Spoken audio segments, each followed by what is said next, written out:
Hello friends, नमस्कार। आप सभी का आपके अपने यूट्यूब चैनल नैन स्कूल पर हार्दिक स्वागत है। आज के अपने इस वीडियो में हम बात करेंगे एडिशनल पेंशन के ऊपर। देखिए, 6 पे कमीशन से लेके 7वां पे कमीशन, राज्यसभा की 110वीं रिपोर्ट, 120वीं रिपोर्ट और देखिए अब हम बात करें 8वां वेतन आयोग आने वाला है। इन सब चीज़ों पर एक सबसे इम्पोर्टेंट पॉइंट जो देखिए कहीं ना कहीं पीछे छूट जाता है वो है एडिशनल पेंशन का, जिस पर हम आज बात करने वाले हैं। देखिए, एडिशनल पेंशन 65 ईयर्स से लेके 100 ईयर्स तक, अगर 65 ईयर्स हो गई है तो देखिए 105%, ऐसे ही देखिए उसमें इंक्रीज होना चाहिए। क्या है रिकमेंडेशंस जानेंगे अपने इस वीडियो में, और 8वें वेतन आयोग में हम क्या कर सकते हैं उम्मीद, ये सारी बातें इस वीडियो में मुख्यतः होने वाली हैं। अगर आप मेरे चैनल पर नए हैं, चैनल को सब्सक्राइब कर लीजिए। वीडियो पसंद आए तो लाइक और शेयर ज़रूर करें। जैसा मैंने आपको बताया, एडिशनल क्वांटम ऑफ पेंशन, देखिए 65 ईयर्स पे 5% बेसिक का एक्स्ट्रा मिलना चाहिए, 70 ईयर्स पर 10%, 75 ईयर्स पर 15% additional pensions. Additional quantum of pension recommended by the committee. 80 years में 20% extra, 85 years 30% extra, 90 years 40% extra, 95 years 50% extra and 100 years पर 100% एक्स्ट्रा बेसिक पेंशन का प्रोविजन जो है आप सभी को पता है छठे वेतन आयोग द्वारा कर दिया गया था।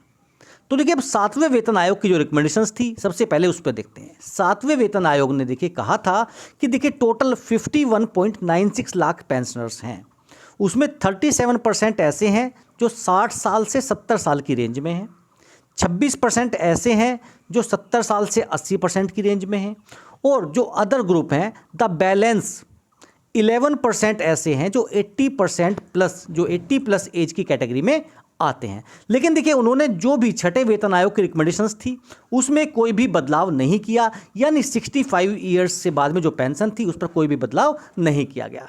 लेकिन देखिए, राज्यसभा की जो कमेटीज बनती हैं उस कमेटी की 110वीं रिपोर्ट में देखिए साफ साफ कहा गया था कि the committee is of the view that the government should sympathetically consider the demand of pensioners associations, कि देखिए पेंशनर्स एसोसिएशंस की जो डिमांड है उसको सहानुभूतिपूर्वक जो है सुनना चाहिए और उस डिमांड पर काम करना चाहिए। वो डिमांड क्या थी? 5% additional pension on attaining the age of 65, 10% 70 years में, 15% 75 ईयर्स में एंड 20% 80 ईयर्स में। The committee recommends DOPPW to pursue vigorously with finance ministry and apprise the committee of the output, कि देखिए DOPPW को बोला कि देखिए आप फाइनेंस मिनिस्ट्री से बातचीत कीजिए और उसका क्या आउटकम आता है आप हमें कमेटी में बताइए। देखिए, लोकसभा और राज्यसभा यहाँ पर जो है कमेटीज़ बनती रहती हैं और उन कमेटीज़ जो हैं अपनी रिकमेंडेशंस देती हैं और उन कमेटी की रिकमेंडेशंस के आधार पर सरकार जो है जो भी यहाँ पर आउटपुट होता है वो यहाँ पर उस कमेटी को देती है। अब ये देखिए 120वीं रिपोर्ट है जो दिसंबर 2022 में जो है लोकसभा और राज्यसभा में रखी गई थी टेबल पर। वहाँ पर उसमें बताया गया था कि देखिए जो हमारा फैमिली सिस्टम है वो चेंज हो चुका है। पहले जॉइंट फैमिली सिस्टम हुआ करता था तो बड़े बूढ़े जो भी थे उनकी सेवा करने के लिए घर में काफ़ी लोग हुआ करते थे, लेकिन अब जो सिस्टम है वो न्यूक्लियर फैमिली बन चुका है, यानी अब अपनी फैमिली ही केवल रहती है, कोई भी जो अपने बड़े बूढ़े थे वो सब घर में नहीं रहते हैं। और अगर हम आगे चलें 2050 तक तो देखिए ये स्थिति और ज़्यादा भयावह हो जाएगी। अब देखिए दूसरा पॉइंट लेके चलिए, जब से कोरोना आया है जो आपके फैमिली या मैं कहूँ एक्सपेंडिचर्स हैं मेडिकल चीज़ों में, मेडिसिन्स में और भी बहुत सारे चीज़ों में, तो देखिए वो एक्सपेंडिचर्स काफ़ी ज़्यादा बढ़ चुके हैं। मेडिकल एक्सपेंसेस बहुत ज़्यादा बढ़ चुके हैं, लेकिन पेंशन में वो कह सकते हैं कि बढ़ोतरी नहीं देखी गई है। अगर आप देखें, देखिए जो पेंशनर होता है वो 60 ईयर्स के बाद में, 65 ईयर्स के बाद में कितने ऐसे पेंशनर्स हैं, जैसे आपको पता है कि 80% जो 80 प्लस वाले पेंशनर्स हैं वो केवल 10-11% हैं जिनकी एज 80 ईयर्स प्लस है। तो देखिए जो पेंशनर हैं, ऐसा नहीं है कि 65 ईयर्स के बाद में जो मेडिकल एक्सपेंसेस हैं, जो आदमी की फिजिकल कंडीशन है वो काफ़ी चेंज हो जाती है, डिटोरेट होने लगती है। तो इस कंडीशन को ध्यान में रखते हुए जितने भी पेंशनर एसोसिएशंस हैं या जो भी कमेटीज़ हैं उन्होंने अपनी रिकमेंडेशन दी है, उन्होंने बताया कि देखिए ये जो है चेंज किया जाना चाहिए। देखिए उसके आधार पर उन्होंने देखिए फाइनेंस मिनिस्ट्री से बात की, डिपार्टमेंट ऑफ एक्सपेंडिचर से बात की 21/3/2022 को। तो डिपार्टमेंट ऑफ जो टीचर है वाइड देयर आईडी, उन्होंने बताया कि 5/4/2022 को क्या एडवाइस किया।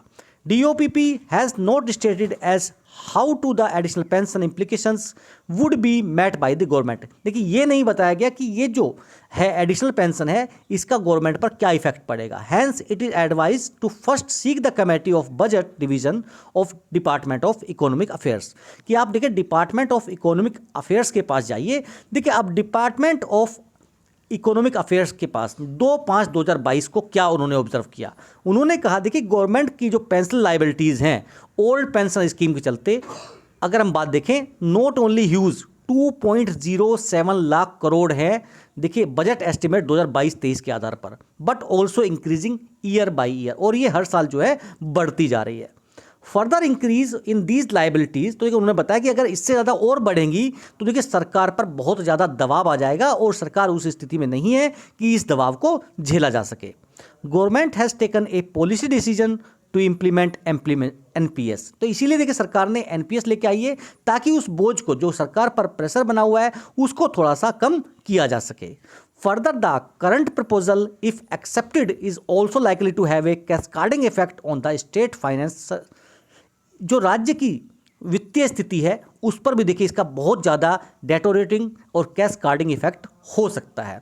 Therefore from fiscal perspective such proposal may not be desirable, तो देखिए यहाँ पर उनका कहना था डिपार्टमेंट ऑफ इकोनॉमिक अफेयर्स का, देखिए ऐसे करने से जो है ये जो फिस्कल पर्सपेक्टिव के देखें तो ये देखिए डिज़ायरेबल नहीं है, ये संभव नहीं है कि इस चीज़ को 65 ईयर्स से लागू किया जा सके। देखिए जैसा मैंने आपको बताया कि देखिए 6वां वेतन आयोग, 7वां वेतन आयोग, राज्यसभा की 110वीं रिपोर्ट, 120वीं रिपोर्ट, इन सब के आधार पर जो फाइनल डिस्पोजल आता है वो आता है proposal has been examined in the department and in line with the views offered by the budget division of DEA considering the fiscal perspective, यानी डिपार्टमेंट ऑफ एक्सपेंडिचर ने भी ये माना देखिए फिस्कल पर्सपेक्टिव से ये सही नहीं है और इसका गवर्नमेंट पर बहुत ज़्यादा इफेक्ट पड़ जाएगा। This has the approval of the finance secretary and secretary expenditure, तो देखिए यहाँ तक तो बात थी कि देखिए उन्होंने बताया कि देखिए इसका सरकार पर बहुत इफेक्ट पड़ेगा और इतना वित्तीय स्थिति सरकार की अच्छी नहीं है